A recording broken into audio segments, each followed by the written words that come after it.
G.R. काढा. तुम्ही जर मराठवाड्यातला मराठा आरक्षणात नाही घातला, परत म्हणू नका की वेळ कमी आहे, वेळ दिला आहे.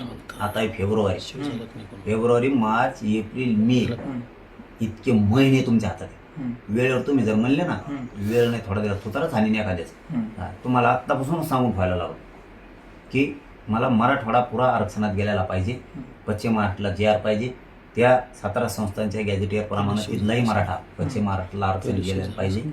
मला केसेस सगळ्या माघारी घेतलेल्या जीवनच्या आत पाहिजे.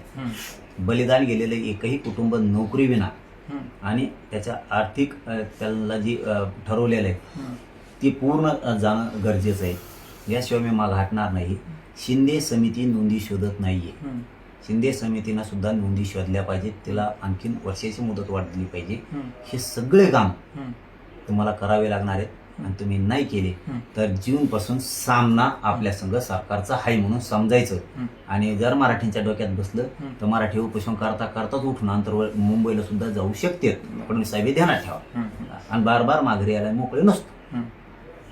तर हे होते मनोज जरांगे पाटील आणि त्यांनी स्पष्टपणे सांगितलेलं आहे पश्चिम महाराष्ट्र आणि मराठवाड्यातील संपूर्ण मराठा समाज हा ओबीसी मध्ये कुठल्याही प्रकारे गेला पाहिजे. सातारा संस्थांचं गॅझेट आणि मराठवाड्यातलं जे गॅझेट आहे हैदराबाद गॅझेट त्याची तातडीने अंमलबजावणी करून राज्यभरातील मराठा समाजाला ओबीसी प्रमाणपत्र द्या अशा प्रकारची मागणी मनोज जरांगे पाटील यांनी दिलेली आहे. अन्यथा जूनच्या आत ही सर्व कामे राज्य सरकारनं न केल्यास जून पासून आंतरवाली सराटीमध्ये पुन्हा मरण उपोषण सुरू करण्याचा निर्धार मनोज जरांगे पाटील यांनी केलेला आहे.